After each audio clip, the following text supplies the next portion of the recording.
So at this point, I'm going to say one more thing, which is if you want to know more about Big Picture, you can go to yourbigpic.com and /strategy for today. And then every week we run a different type of webinar for change, performance, learning, onboarding, and finance. And watch out for those every Friday. And it's great to build a little community around it. So enough of the non-useful truths. I'm going to hand over to Bryce on whatever form of device he is running. Bryce is going to have a conversation with Michael. I'm going to share the digital kitboard and we're going to work it through, and I'll catch up with you at the end for a little bit of a summary. So if you're there, Bryce, on some form of device, over to you. So welcome everybody, and thanks for joining us. And basically today what we're looking to do is to take the 6 hats and apply them to a real life situation that many countries are experiencing at the moment, not just the UK, but the hospitality sector, the hotel sector has taken a massive blow internationally. And in the UK, it was one of the fastest growing sectors for a very long time. So I drew up a relatively small case study and shared it with Michael, who felt it wasn't too far from some sort of a truth.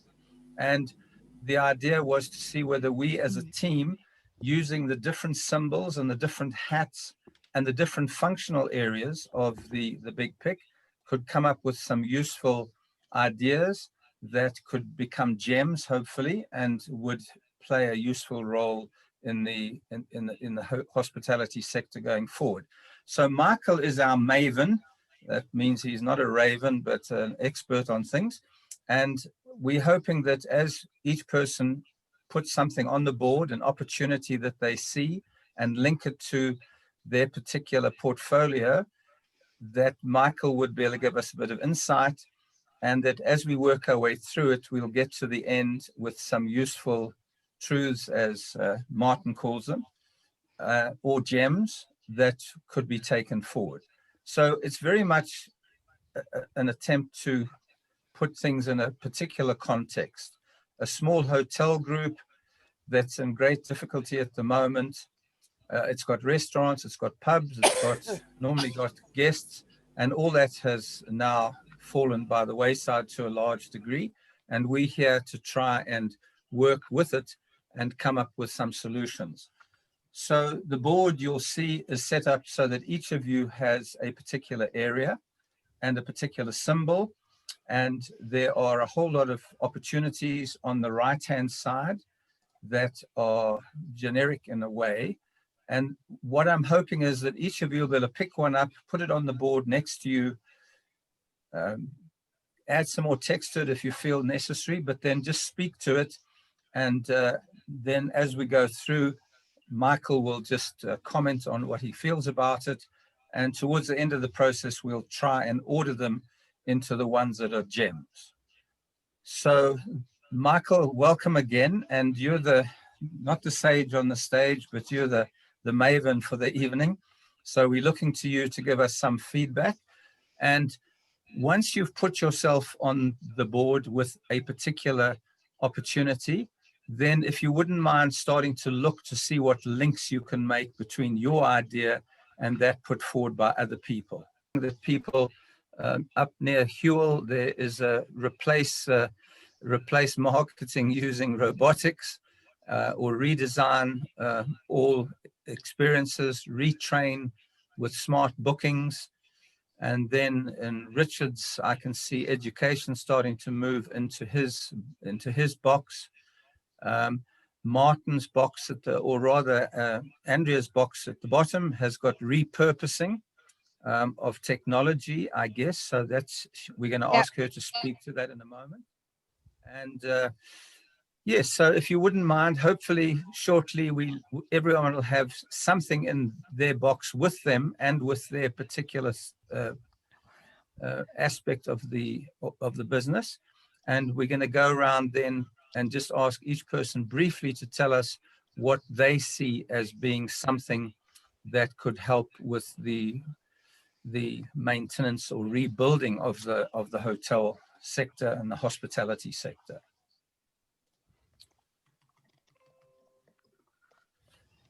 So, are we ready to take it to the next level? Absolutely. Okay, so I'm going to start with Andrea at the bottom with her blue hat. And for the blue hat is the planned side of the 6 hats. And she's dealing with the question of both basically how to repurpose things administratively in a positive way. So Andrea, do you want to just talk to us about it briefly and then see what you've come up with? Absolutely. So I don't know if you can see, because of my background, I'm holding up a clipboard here, because all of you know that as the administrator in the business, I just can't move without a plan, without a workflow. And at the moment, all I'm spending my time doing every 2 minutes is attempting to cancel this event and cancel that and rescheduling it. So the admin of it is just an absolute nightmare. So I just can't work if you are all doing stuff without involving me. So I'm just thinking about repurposing some of the existing systems we've got and the technology that we've got, so that I can just keep some control and make some sense of all of this. That sounds a very sensible approach, Andrea. Okay, thanks very much for that.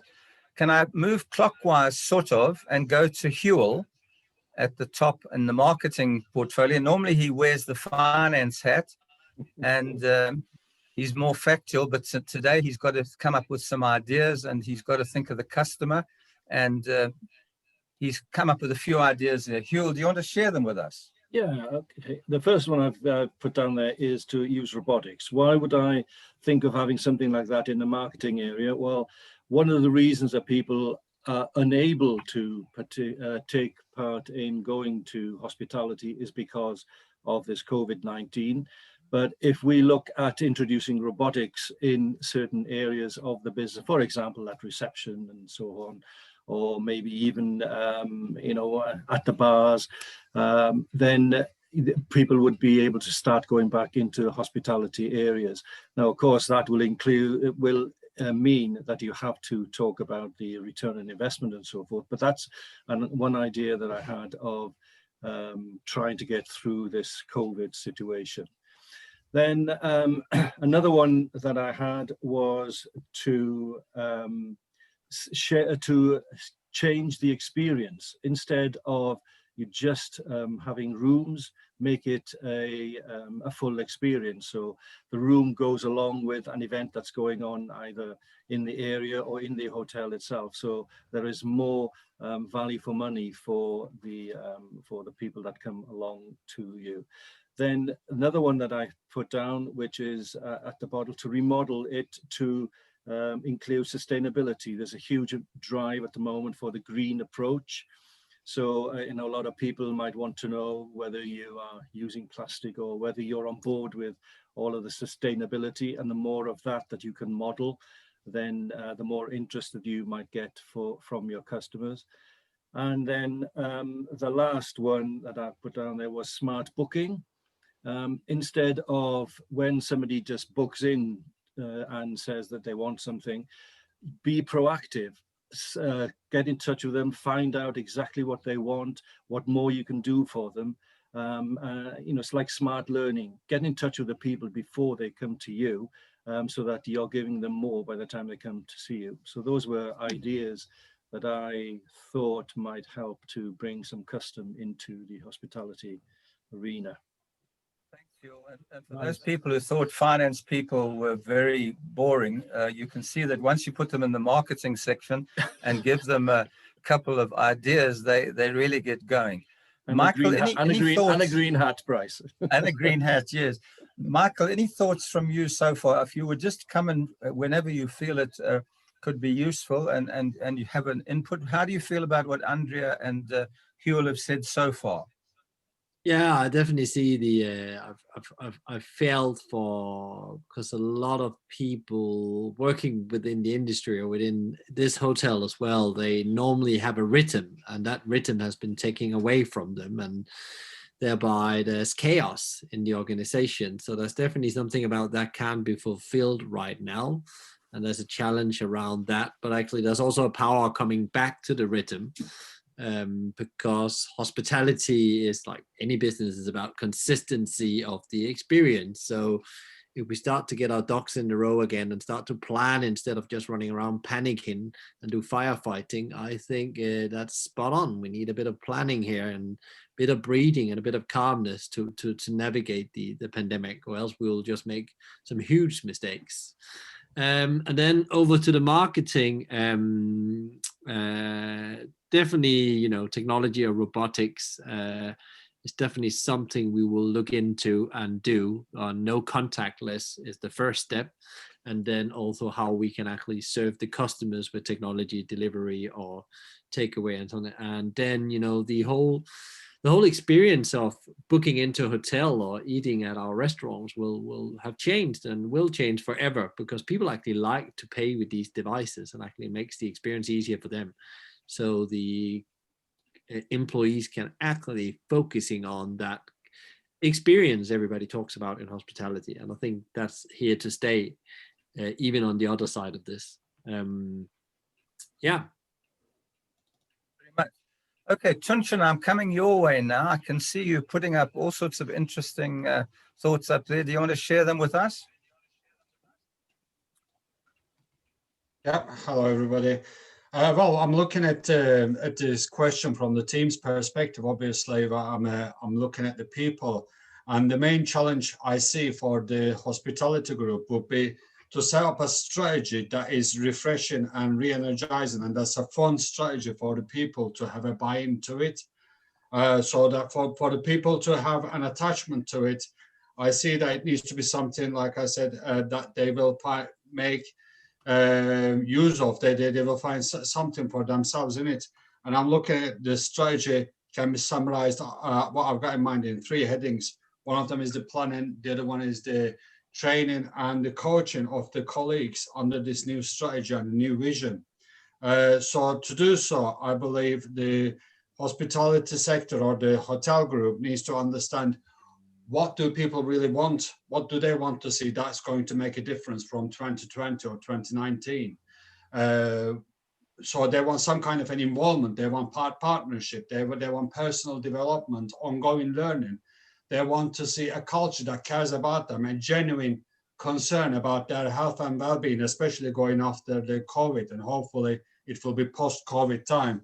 And the last thing will be around the purpose, because people want to work somewhere where they can make a difference, and somewhere that makes a difference within the community, somewhere they have the opportunity to contribute.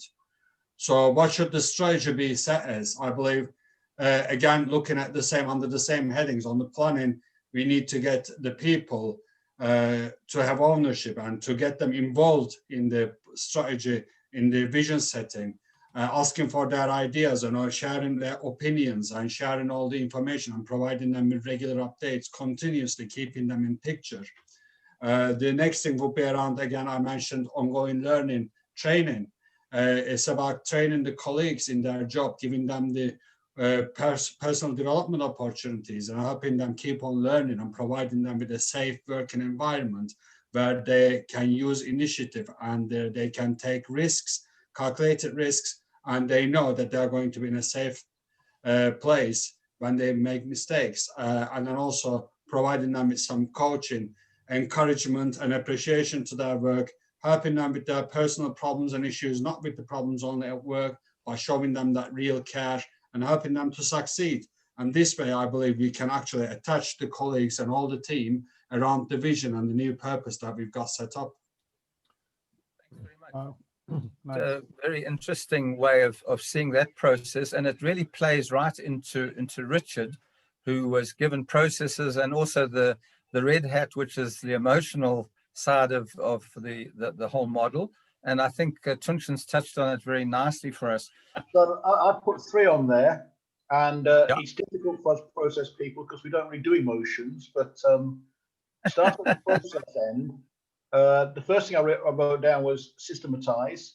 So there's an opportunity to capture all our learning from each lockdown, ready for the next lockdown. So lockdowns 3 and 4 in most of the UK operation, and obviously lockdowns 5, 6, and 7 for the Blackpool hotel, which will occur next year. So learning from what we've done this year and making certain we can respond to each new lockdown with efficiency and speed. The second thing was to deal with what Andrew was saying about chaos.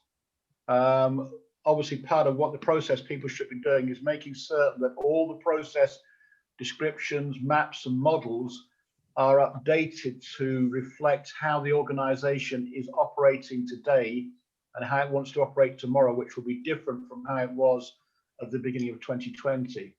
And the third thing I've written down is that on the process front is that in light of, I think, what Hull was saying, we need to update the customer journey to reflect the new customer behaviors. So customers are changing their behavior, will continue to change their behavior as a result of the pandemic. And when it's over, they may not probably won't go back to the way they were before. So the customer journey will have changed, and we then need to re-engineer all our processes behind the customer journey to make certain that we can match the experience that is expected of us by those customers. And that's what I've written down so far. Yeah, those are some very strong thoughts. Michael, any input on that?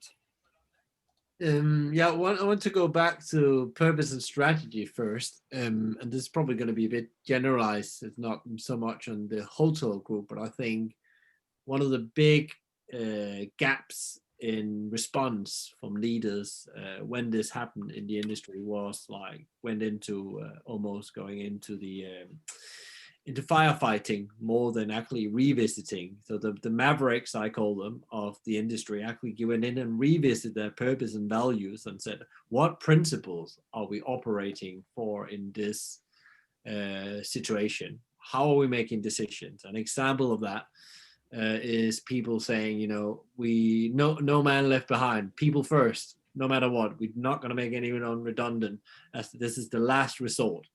Example of revisiting their purpose and their principles and actually strategizing and thinking, okay, how is this actually gonna fall out? And the best of the best did that. And the ones that's really in trouble now is the one that didn't do that in the startup pandemic, and they're probably never done. There's been a bit of an operation going on. So I think that's quite spot on, because when it gets tough, you need more than a paycheck to fight for. You need to for the purpose. I hear the family hotel, there's probably some quite juicy stories about what they've done of good things locally and how they've been providing in their local hotel. It's not a big corporate. So again, this is really relevant. The purpose is really important right now where we are in the pandemic, especially when it comes to hospitality, because the only thing we have right now, if we're looking down the barrel of the gun with a 60% closure rate across hospitality, if everything goes wrong the next 6 months, is fate and purpose. And the companies that can communicate and engage their people in that purpose best possible way will come out stronger on the other side. They have a bigger chance than the ones that don't have a clear purpose and strategy. And operational wise, I don't know, do we need to touch on any of that, Bryce? Because there's a lot of meat in that conversation in itself, but I don't know if we should move on from that. I think perhaps if we can just pick up on Bev and Martin, and then you could do a little recap, and let's start trying to see whether there are particular ones that you would see as particularly powerful going forward. Because what we'd like to come out with is some sort of a prioritization of the ideas that have the best value in your view, because we're using you as our testing stone. So Bev, if I could ask you just to talk to us a bit about money, which I think, and your white hat, which is an interesting one for you to have to wear. And I see you've come up with a couple of thoughts there, if you'd like to share them with us. Thanks, Bryce. So yeah, I'm hanging out in customer care in my white hat. So facts, data, information is what I'm particularly interested in, and in particular money. And what I know to be true is that 60% of the guests that come to our hotels are repeat guests. And that seems like a significant percentage. So we've got an opportunity to educate our team internally that that's the case, and also to educate customers externally, because the other thing that's true in this situation is that we have a really active website, really good social media presence, and a really good newsletter. And we need to understand what is going to build confidence for our customers to want to return. So I think if we can increase our customer entanglement, knowing that we've got 60% of people who are keen on spending time in our hotels, if we can increase our entanglement with them and keep the conversation going in the absence of their physical presence on our premises, then we can gather more data about what it is that they're particularly interested in. And how we might take good care of them in the future, because I guess we're all becoming healthcare businesses where we have to put people's health at the forefront of what we do. So if we can get a little bit more entangled with our customers on the back of this really positive number, this 60%, then I think we can gather some information that will help us. I think as well, I've put pre-sell in there because I think we can perhaps proactively look at reaching out to those customers to ensure that not only do we discover what it is they need and want, but to encourage them to book for the future. And that's me. Thanks very much. I think that's very important, because we need to get cash into the business. And just very briefly, one of the hotels near here went out and crowdfunded. It went all past customers and said, look, we're about to crash and burn. Would you like to make some sort of contribution? Pre-selling obviously is more transactional. They get something back. But crowdfunding is linked to that in a way, getting some money into the business just to keep us alive while we work our way through it. Martin, do you want to add something before on your portfolio before we go back to Michael for a wrap up of how he sees things? Yeah, please. Thanks, Bryce. I'm going to do I'm in management and I'm wearing a black hat, which I'm sure Bryce has done this for a reason, but I find black hat really difficult. I'm not particularly a good manager either, so it's a double challenge for me. So this is my area of the board, if you can see it on screen. So I feel a little bit cold and impersonal that in management, I'm far away from the customer journey. And I'm actually listening to Tunch's passionate speech about staff. And I feel I've gone for something different, which is I'm measuring.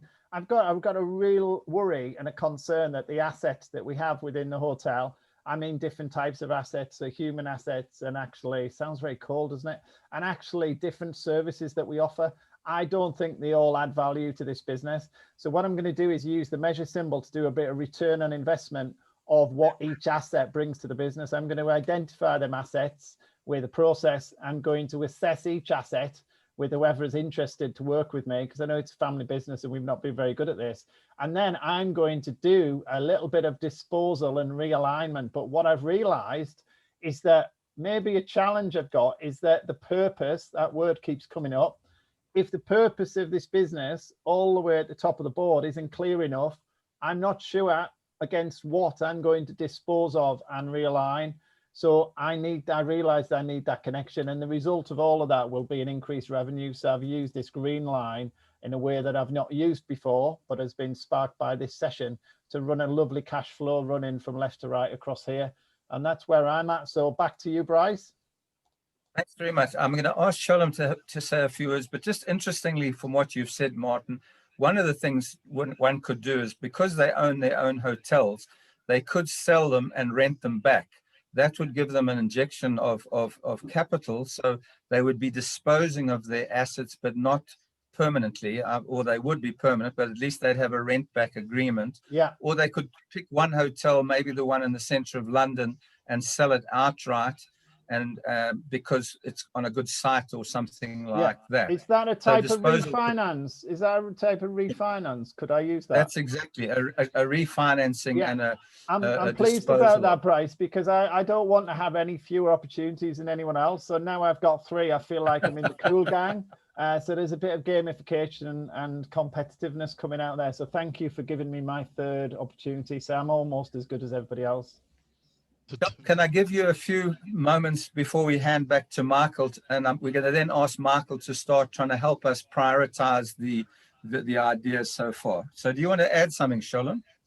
Bryce, yeah, I think, in short is, if we look at your brief, I think the brief is what can the company do to, to increase or maintain the revenues, keep staff, and ensure its survival in the medium term? So where I'm coming from is that you have to look at the as is and the to be position. The as is COVID, and what can you do within the COVID situation to make sure that you pull people? Are they allowed to travel? All those kind of things. Post-COVID, I think Bev mentioned, very important. How will your customer, behavior change?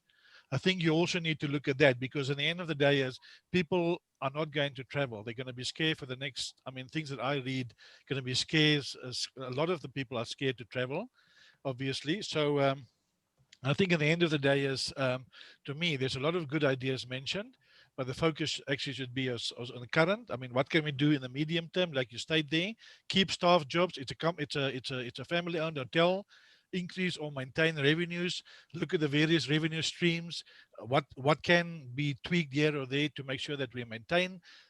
Can we look at new revenue streams? And obviously, and then that's to maintain the current. After the vaccines have actually kicked in, people are now healthy and everything. How will behavior change? Are they going to come out? Are we going to have the same people coming back to us? I mean, and that's all that I have to say, Bryce, in a nutshell. Don't know if it makes sense. Thanks, Shalom. So Michael, back to you, and I'm going to ask Martin whether he could just pull up those opportunities for us, and maybe you can help us order them a little in the little time we've got left, Michael. Yeah. So I'm just, the way I will approach this and how I've been thinking about this is, again, what do the best of the best do? What do the Mavericks do and know, and how they dealt with this? And from a hotel point of view, things will come back, but there's a long way off. There's maybe, some hotel people say, between 12 to 36 months before tourism, travel, that was just mentioned before, really kicks in, trust in doing so. So you have a period where you need to find your foot. And again, I think that the purpose bit, I don't want to repeat that, but that's like so important. If you haven't clarified that in the family business now and communicated with the staff and involved them in that, then you're in problem. And then it comes to when you've done that and that's clear to the business that that's still valid and this is still the principle we operate from, you need a plan, and you need to involve your people in that plan, because that's how you get them engaged. And then you need to think about, I think there was talked about well-being, mental health, we can call it as well. This is probably, the people who works in hospitality, especially the front line, this is probably one of the most stressful parts of their career. And probably some of them have already dropped out of this because of not only is their job put upside down, but their whole wheel of life is put upside down. So you have a massive job as a hotel owner or hospitality leader to take care of that and put that first. And then I think as we go on the other side, when we go a bit over to the marketing area, there's a massive opportunity to talk about, technology is important, and technology should always make you money or save money. But I think, and there's some quick wins there, but I think the real thing is to start to repositioning your whole positioning, and that's going to impact your whole operation model to become a business that not only is for profit, but actually also do some, they call it sustainability, but I call it impact. So actually think about how do you impact your people, communities, and the planet in a positive way, because I think people have become very aware. Business and people have changed forever, and people become very aware about human behavior and actually wants businesses to take part of solving this. So if the family hotel here can get that involved in there, not only from a marketing point of view, but from a principle purpose point of view, how they operate, there's some massive opportunities for being a special place to visit. And I think you'll see a lot of regional hotels be very successful because they can just have that slight difference than a hotel chain that was built for the baby boomers. The big hotel chains will really struggle, I think, in the new age. Then I think there's massive opportunities and challenges within operation. There's challenges, let's stay with the opportunities. The opportunities within there is reinventing operation and how it actually delivers that purpose we just talked about. doing a difference, for a client. And also, how do we actually build an operation that's going to be run primarily? A lot of functions will over the next 5 years, and this is going to be speeded up because of the pandemic technology. And how do you repurpose those jobs and make them more valuable in the customer experience process? How do you actually, that time you win that technology gives you, how do you use that manpower to improve the employee experience? All the leaders I talk with, I think there's on the right journey, are not cutting staff costs. They are, all the time they win with technology and operation, they are redeploying into the customer experience. But also that means that suddenly there's totally different expectations as you as a staff member, because there's other things you need to do, but also the way you operate and you act like a business is going to change to the inside out. So that's both an opportunity, but also a challenge for many, because we as an industry have worked very similar ways for many years, not much innovation, I would say, from my table, and very top down, project waterfall, I would almost say, in many of the things we do. And now we have to almost operate like tech companies, being agile and work in circles instead of a straight arrow. And that means there's going to be a lot of uncertainty and a lot of change going on in the operation, because that's the one that has to make sure that the employees and the customer are safe with the pandemic still racing out there. And then there was some interesting thoughts, but I think is some of the, a lot of business have forgot that actually they have existing customers that sign up to their email newsletter.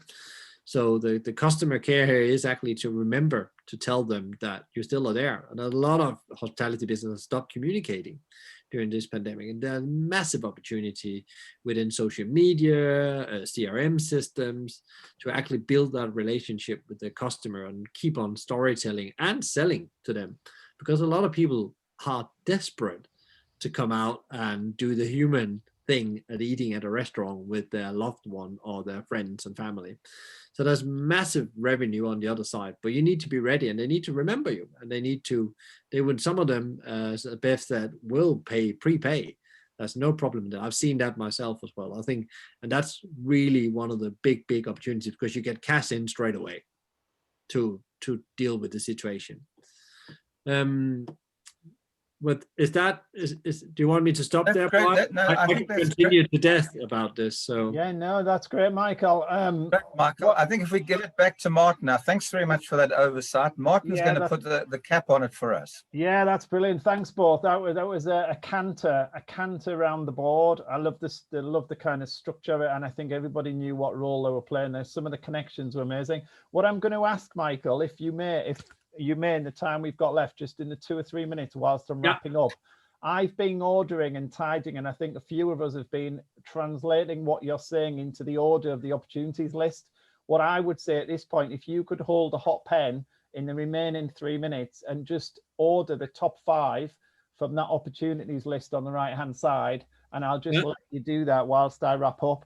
I wanted to draw attention whilst you're doing that to one example of what I found a really powerful connection, which is in operations when Richard was talking, intercepting the work that Hugh had introduced with a customer experience. So you've got a bit of a crosshair right in the middle of the board where the value is created, and you can go to town on that pattern because it's really powerful in a business, particularly when you combine it with a clear purpose at the top. And there, I said up front, there are no better situations for big picture to work. And that particular combo of customer experience, value add at the center, plus the purpose at the top is that triangle, which is just golden, and everyone gets it in the wider team once you describe it in this straightforward way. We're going to wrap up now as the set play, if you like. We will stay on so the room doesn't get closed at 1:45. We'll just stay on till everyone's ready for the weekend, just to tell stories and reflect on what we've done this afternoon and how it relates to the work that you do. I'm going to ask for feedback on this session in the first time in a particular way that I'd like you to play along with. When you get the feedback form, what we've done this afternoon, we have used our time in a particular way. When we got over my rather rambling introduction, we have spent the time between 4:10 and 22 the hour sharing useful truths and being engaged in a conversation, even if you weren't active in that, the number of information points that were flowing for me were shared, they were useful, and they were truth. When I ask you to fill in the form against the first law of engagement, it talks about how well you thought that use of time was. So how many minutes of the 40 or 30 did we spend sharing useful truths? And I'm really interested in this feedback because the laws of engagement are running parallel to this. And we think we've got a formulaic way of improving a colleague's experience in the workplace. So please fill out those numbers. You just have to estimate, don't get stuck, and you can leave any narrative written comments in the little story part of that form. If you're still with me at that point and you're enjoying that way of feeding back, if you go on to the second law, it's about collaboration velocity. And that is, how many ideas did we talk about this afternoon? So an idea might be the count of opportunities. So you might say it's something like, we've touched upon 15 to 20 ideas, but based on the work Michael is doing now, how strongly he feels those are gems. And what are gems? Gems are the ideas at the top that are really powerful. They're like gold and we can do something with now. So Michael, if you finish that exercise, if you just talk at, say, the top three, just to give people a sense as to how strongly you feel about them. The purpose, because just the amount of people I've talked with through this year, I definitely see that, the one that really got it right, that's really resonated with me. And this is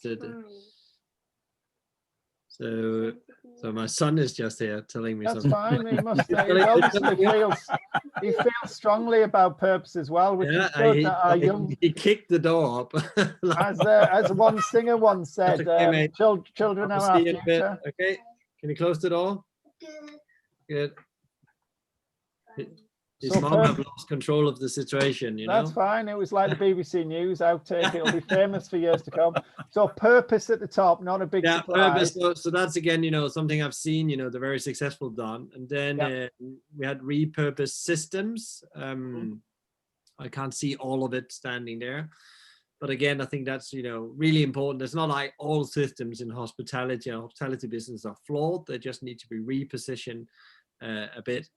We talked about the operation model before, and then I think that the people strategy, and I think that's the reason that's a massive opportunity here, because in general there has just been a lot of focus about firefighting, and I think a lot of leaders, and not because they're bad people, have just forgotten that actually their businesses, because it's a hospitality, a service business, are run by people, and they forgot a bit. There's probably not been invested much in the people experience or strategy, call it what you want.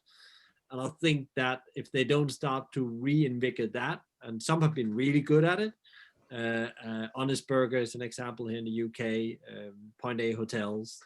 But others, they need to go back in there and start thinking about that.